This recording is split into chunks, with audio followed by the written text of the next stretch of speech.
पर्यावरण, वन और जलवायु परिवर्तन मंत्री यह बताने की कृपा करेंगे, क्या केंद्र और राज्य सरकारों की परियोजनाएं पर्यावरणीय स्वीकृति के अभाव में विभिन्न राज्यों और संघ राज्य क्षेत्रों के पास लंबित हैं?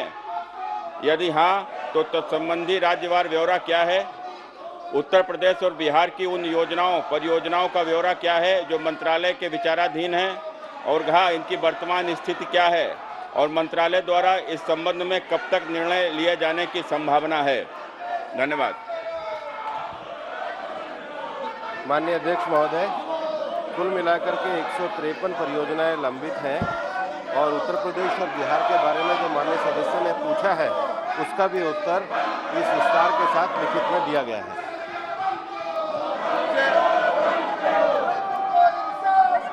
पर्यावरण की दृष्टि से हमारे कन्नौज लोकसभा क्षेत्र में कई बड़ी बड़ी झीलें हैं, जिसमें कि विशेष रसूलाबाद तहसील में इटैली और कन्नौज में जो हमारी लाख पक्षी विहार भी है, वहाँ के ऊपर पर्यावरण की दृष्टि से इनको सुचारू रूप से इनका उद्धार किया जाए और वहाँ के ऊपर जो तमाम जमीनों पर भी कब्जा हुआ है उसको भी मुक्त कराया जाए। माननीय अध्यक्ष महोदय, जो प्रश्न अभी माननीय सदस्य महोदय ने पूछा है वो एनवायरमेंट क्लियरेंस से रिलेटेड नहीं है, वो झीलों से रिलेटेड है, लेकिन अगर वो मेरे संज्ञान में विषय लाएंगे तो निश्चित रूप से उसके ऊपर हम कार्रवाई करेंगे। श्री खगेन मोर्ग। सर, केंद्र सरकार ने राज्य और संघ सरकारों द्वारा प्रस्तावित 153 प्रस्ताव में से कितने प्रस्ताव स्वीकार किए तथा क्या कार्रवाई की गई है, और देश में पर्यावरण को क्षति पहुंचाने वाले फैक्ट्रियों और कंपनियों पर क्या कोई कठोर कार्रवाई की गई? यदि हाँ तो ब्यौरा क्या है? धन्यवाद सर।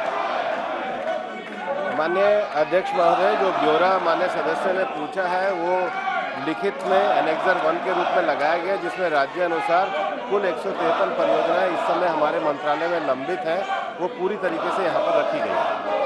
प्रश्न संख्या 42 श्री गुमान सिंह डामोर। प्रश्न संख्या 42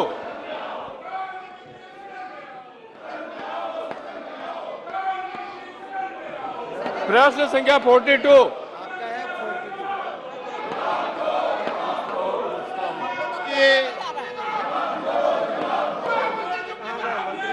माननीय जनजाति मंत्री जी।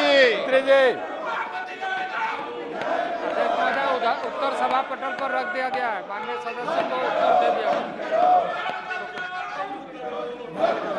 मैं माननीय अध्यक्ष महोदय आपके माध्यम से जनजाति मंत्रालय को धन्यवाद देना चाहता हूं कि बहुत अच्छा जवाब दिया है और उसमें मैंने जो पूछी थी सब बातें इसमें सम्मिलित है।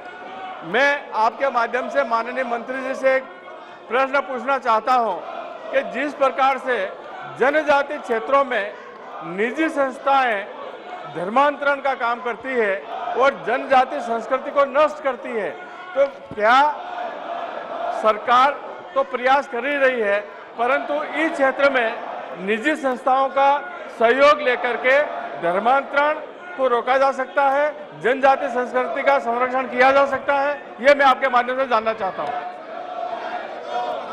अध्यक्ष महोदय, माननीय सदस्य को विस्तृत ढंग से उत्तर दे दिया गया, लेकिन जो चिंता माननीय सदस्य ने जाहिर किया है, जैसे मैंने उत्तर में ही इस बात का उल्लेख करते हुए कहा है कि जो जनजातीय एवं जनजातीय क्षेत्र है उसके जो विशेष प्रावधान है उस संबंध में राज्य में जनजातीय सलाहकार परिषद है, जिसके माध्यम से ऐसे विषयों पर चर्चा करने के लिए संवैधानिक अधिकार प्राप्त है।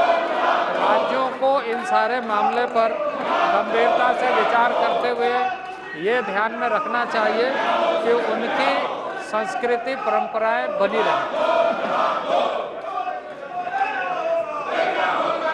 अध्यक्ष महोदय, मैं आपके माध्यम से पूरक प्रश्न यह पूछना चाहता हूं कि क्या जनजाति संस्कृति, रीति रिवाज, इसको लेकर के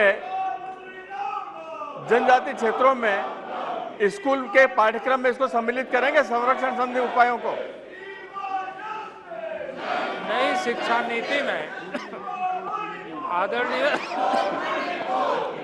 प्रधानमंत्री नरेंद्र भाई मोदी के नेतृत्व में जो नई शिक्षा नीति प्रस्तुत की गई है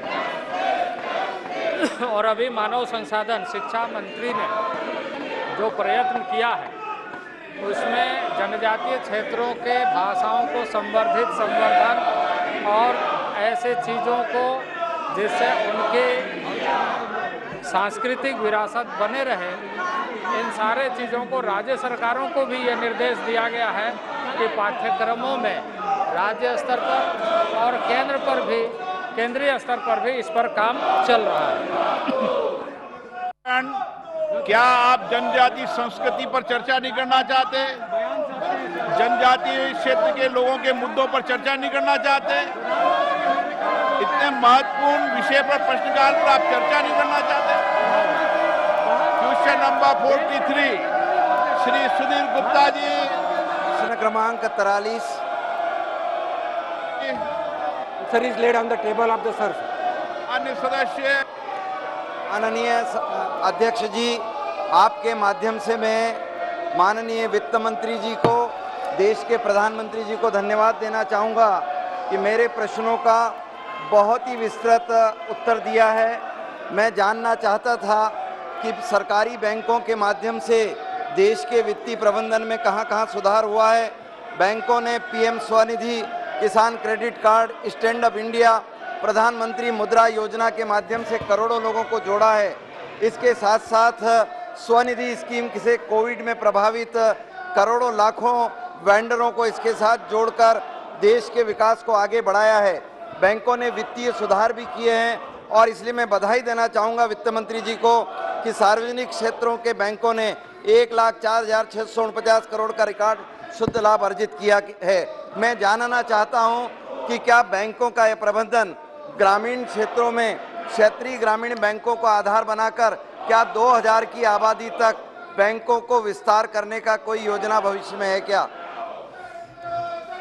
माननीय अध्यक्ष महोदय, जैसे हमारे सदस्य ने बताया कि बैंकों का परफॉर्मेंस बहुत ही अच्छा हो रहा है और ग्रामीण क्षेत्र में पर्टिकुलरली फार्मिंग सेक्टर में विकसित होने के लिए रीजनल रूरल बैंक के माध्यम से हमेशा उसका रिव्यू लिया जाता है और रिव्यू के बाद किसान हो या प्राइमरी लेंडिंग के लिए बैंक बोर्ड हो या सरकार के माध्यम से जो स्कीम चल रही है, रिव्यू कैसा परफॉर्मेंस बढ़े इसलिए काम किया जाता है।